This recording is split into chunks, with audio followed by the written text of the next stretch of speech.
welcome back to my YouTube channel. My name's Katie, I'm a mixed media sketchbook artist, and in today's video I want to talk about my top 5 studio essentials. So I do talk quite a lot about my materials. I've done a couple of videos where I've shared like my ultimate art supplies, so I will link that up in the cards and down below. But in today's video I want to share some of the other supplies that I use a lot in my studio and are kind of like essentials for when I am creating, but are separate to the actual art supplies. So I'm not going to be talking about paint or like specific shades or pencils or anything, more about the tools that I don't often share but are really important to me. So I hope you enjoyed this video and let's get going with number 1. Okay, so number 1 is a book stand. And I bought this from Amazon. I will try and link everything down below if I can find it. But this has been really important for creating because I use references all the time. This is a really good size, so it can hold all of my reference books without any problems, and it does have little page holders so you can just move these out when the book is open to hold it open wherever you need it. I also find that having it at this angle really helps. I find it hard sometimes when the book, especially a large one, is flat on the desk.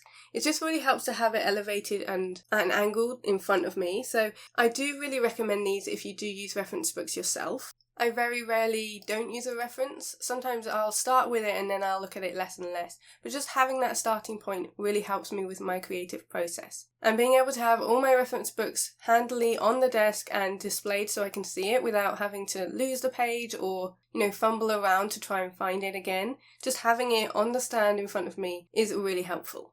Like I said, I did get it from Amazon. You can get it from elsewhere, but I do think it's a really reasonable price and I use it every time I create. You'll probably see it at the very beginning of all of my process videos when I get my reference book out and start to set up my space. And if you're interested in the reference books that I love, then again I do have a YouTube video.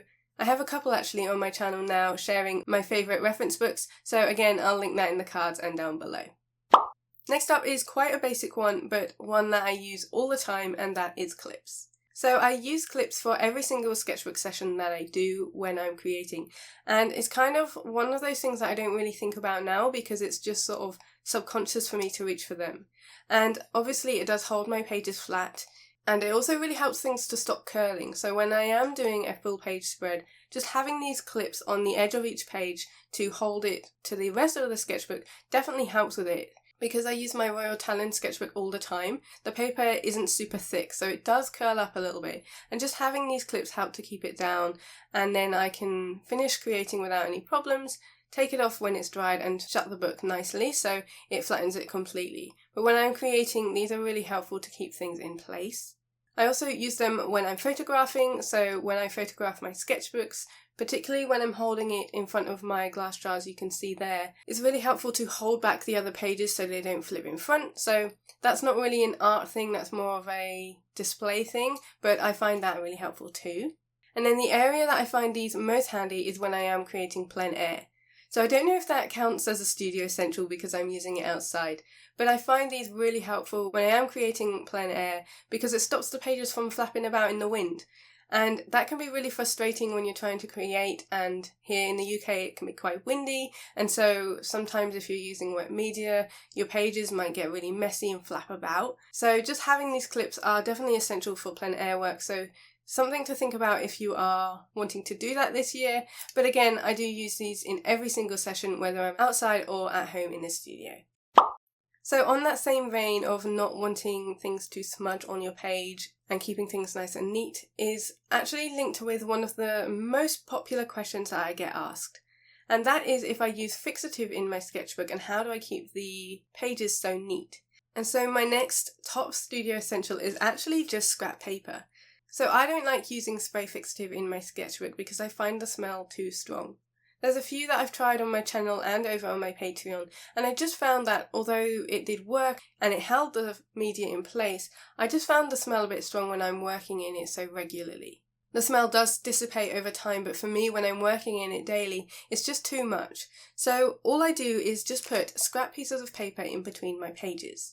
So you can see here where I put it in and then I turn the page, and it means that the media smudges onto the paper, the scrap paper, rather than the art. So when I'm using something like Neocolours, which does transfer and I'm working on the next page in the sketchbook, the pressure from me putting some marks down on that blank spread does then affect the previous spread, and that's where the transfer happens. So just having the scrap paper in there means that it transfers onto this instead of the artwork. So I either tear it from little free magazines I get in the post, or I create my own from greaseproof or baking paper. I've also used brown paper before from packaging. Whatever you can get your hands on. I wouldn't recommend things like newspaper because the ink will transfer. But stuff like this is really helpful, and it means that this gets dirty instead of the pages. I'm not perfect with this, sometimes I do forget, and it does mean that the art materials can transfer. And I think what people don't realise is my sketchbook is a little bit dirty and messy anyway. Sometimes cameras can sort of allow for that and it smooths things out so you can't always tell. But I promise you that mine aren't as neat as they look. There are times where things have transferred and smudged, and to me that's just part and parcel of being a sketchbook artist. It's never going to be super neat or clean, and I don't think it needs to be. If it's a working sketchbook, then it will be a little bit messy and dirty around the edges, and that is totally okay. But I also understand wanting to keep things as clean as possible and to not ruin your artwork. Sometimes I've forgotten to do it and I've had the lines transfer and really changed the effect. So sometimes it does help to rub away with an eraser those lines. That can help depending on your mediums. It won't necessarily work for oil pastels, but it does work for neocolours. But I found just having the scrap paper in my sketchbook is a massive help for me, and definitely one of my top 5 studio essentials. Number 4 is all of the jars that hold my actual art supplies. I am definitely an artist and a person where if it's out of sight, it's out of mind. So for me, having everything on display, or what I can have on display, is really, really helpful for me in my studio.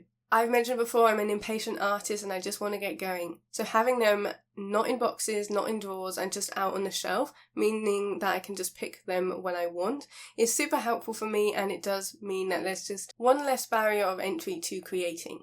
I find it really helpful to see the colours. So you'll see it in a lot of my videos where I've got my pencils in colour order in the jars. Those are just old pasta jars and sauces and things that I've washed out. So they were free, they were just from the kitchen, and then I cleaned them up and put them into my studio. I also have a few other jars that I've covered, or some vintage ones as well. But just having it out is really helpful. Not only does it look really aesthetically pleasing for like my backgrounds and things, but it's also really important to me as an artist. Now obviously I don't have all of my supplies out. Mostly it's my dry media that are in these jars, so brush pens and coloured pencils. My gouache and my paints and my things like my acrylic inks and watercolour inks, they do live in the drawers, so I can't obviously have everything out on display. I know some artists use pegboards and things like that, but for me I keep that separate. And if I want to use them, I'll go in the drawers. But certainly for pencils and seeing the colours so easily, I just find it really helpful for like a grab and go system. And I personally love that method. Some of mine are in mugs as well, so you'll see my Luminance collection is in a mug, which means I can just pick it up and grab it, which is really helpful to have that handle, but it's also really pretty. And if you've got any special mugs, I think it's really nice to use them as storage instead of just drinking vessels. So last up, number 5, my next studio essential is a tear-off paper palette. So these are what I use. Again, you'll see these in all my videos because they are an absolute essential for me. And I use the Rowney Tear-Off Palette for acrylic and oil. I found this to be the best sort of material for me, and the reason why I love it is because I use gouache. Gouache can be reactivated, which is really important. So where I put it down on the palette, you can see I've still got some globs and bits of paint on here. I can re-wet this and reactivate it and use it again and again. I find that really helpful, and then when I'm done and this is completely filled, I can then tear this off and use it as collage. So I have a whole folder of scraps, which you can see here, for when I want to do collage in my art, and I'll just cut out different shapes from these pre-made papers that I've used just from mixing my own paints. They do larger versions of this, and I know there are cheaper versions as well, but for me this is a really nice material. It's quite thick, so I can cut it out easily when I am doing collage. I can fill it and layer it as much as I want, and when I'm done I'll just tear it off and start again. For me, I find them much easier than these sort of palettes. I don't have to wash them. I'm a little bit lazy in that respect because I don't want to then have to wash it and lose all this colour to start again. I find it so much easier to have it on this paper, to not have it in different wells, and to just have it on a flat surface. And so I find these a little bit more restrictive, and these are definitely something to try if you haven't before. They really changed the game for me. So those are my top 5 studio essentials. I'd love to know what yours are, so anything that you find really helpful in your art process and would like to share, please do pop them in the comments below. So I hope you enjoyed watching, I hope it was interesting. I know it was quite a quick one, but hopefully there's something that you've taken from this video. A huge thank you to my patrons for their support, and I hope you all have a very creative week ahead. I will see you next Sunday in my next YouTube video. See you later!